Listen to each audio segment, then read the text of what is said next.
কলা দিয়ে তৈরি রেসিপিটা দেখুন আমি পরোটা আকারে ভেজে নিয়েছি। কতটা সুন্দর লাগছে দেখতে, খেতেও কিন্তু খুবই দুর্দান্ত লাগে। নমস্কার বন্ধুরা, সুমিত্রা কিচেন অ্যান্ড ব্লগে সবাইকে স্বাগত জানিয়ে আজ আমি পাকা কলা দিয়ে একটা দুর্দান্ত স্বাদের রেসিপি শেয়ার করব, যেটা কিনা বাচ্চা থেকে বুড়ো যাকেই তৈরি করে খাওয়াবেন একটা খেলে আরেকটা খেতে চাইবে।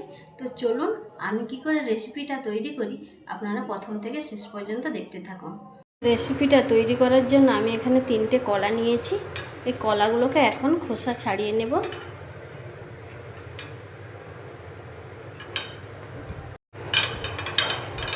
সবগুলো কলার কিন্তু আমি এইভাবে ছাড়িয়ে নেব খোসাগুলো।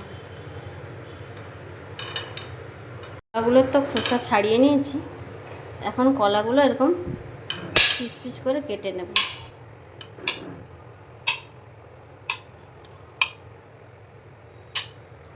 কলাগুলো আমি এই যে পিস পিস করে কেটে নিয়েছি। মিক্সিং জার নিয়ে নিয়েছি।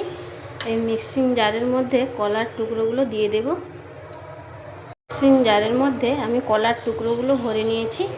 এখন দিয়ে দেব 1 বাটি দুধ। কলার টুকরো এবং দুধ একসঙ্গে দিয়ে দিয়েছি। এবার এটাকে মিক্সিতে পেস্ট করে নিয়ে ফিরে আসছি। মিক্সিতে পেস্ট করে নিয়ে চলে এসেছি। এখন উপরের ঢাকাটা খুলে নেব। দেখুন কত সুন্দর একটা পেস্ট হয়েছে।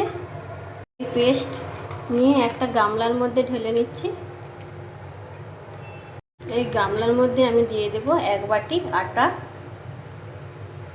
আর দেব 1/2 বাটি চালের পেস্ট। আমি চালের পেস্ট দিচ্ছি, আপনারা এখানে চালের গুঁড়োও ব্যবহার করতে পারেন। ভালো করে এখন মিশিয়ে নেব। ভালো করে মিশাতে হবে যেন কোনো গটলা ভাব না থাকে। আটা আর চালের গুঁড়ো দিয়ে আমি ভালো করে মিশিয়ে নিয়েছি।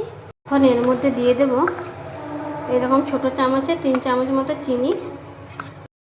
কলা তো এমনিতেই মিষ্টি, তাই আমি অল্প চিনি দিচ্ছি। 3 চামচ দিলাম চিনি। দিচ্ছি থেতো করে রাখা এলাচ। এবারে অল্প লবণ দিয়ে দিচ্ছি। আরও ভালো করে মিশিয়ে নেব। মিশ্রণটা আমার একেবারে রেডি। ওটাকে একটু সরিয়ে রাখবো।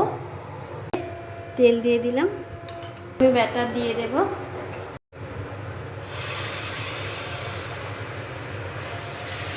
কলার এই রেসিপিটা বন্ধুরা খেতে কিন্তু দুর্দান্ত লাগে। অবশ্যই একবার বাড়িতে ট্রাই করবেন। এইভাবে উপর থেকে কিন্তু আমি চেরিগুলো লাগিয়ে নেব, দেখতে ভালো লাগবে। আপনারা চেরির জায়গায় অন্য কোনো ড্রাই ফ্রুটও দিতে পারেন।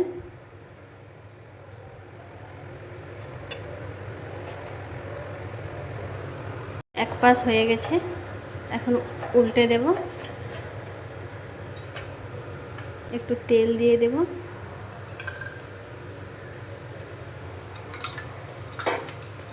এইভাবে একটু চেপে চেপে দেব, দিলে অন্য পাশটাও ভালো করে ভাজা হয়ে যাবে। দু পাশ উল্টে পাল্টে আমি ভালো করে ভেজে নিয়েছি। এবার তুলে নেব। একটা ভাজা হয়ে গেল, দেখুন কত সুন্দর লাগছে দেখতে। আমি আরও একটা এইভাবে বানিয়ে নেব। কিভাবে আমি চেরিগুলো লাগিয়ে নেব।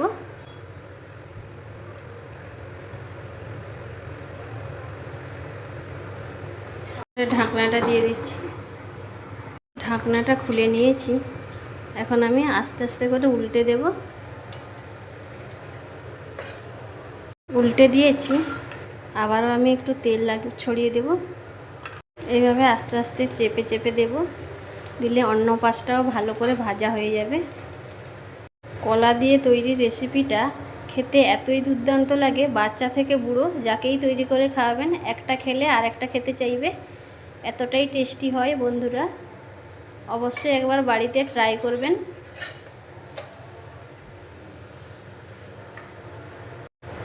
এটাও কিন্তু খুব সুন্দরভাবে আমার ভাজা হয়ে গেছে।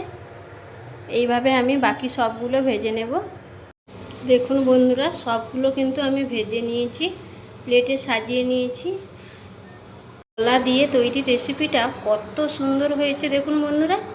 দেখতে যতটা সুন্দর লাগছে খেতেও কিন্তু অসাধারণ লাগে। খুবই সুস্বাদু হয়। অবশ্যই একবার বাড়িতে ট্রাই করবেন। আজকের রেসিপিটা যদি ভালো লাগে লাইক, কমেন্ট, শেয়ার, সাবস্ক্রাইব করে পাশে থাকবেন। রেসিপিগুলো বন্ধুদের মধ্যে বেশি বেশি করে শেয়ার করবেন। নিত্য নতুন রেসিপি পেতে অবশ্যই চ্যানেলটিকে সাবস্ক্রাইব করে পাশে থাকবেন। অন্যদিন অন্য কোনো রেসিপি নিয়ে আবারও হাজির হব।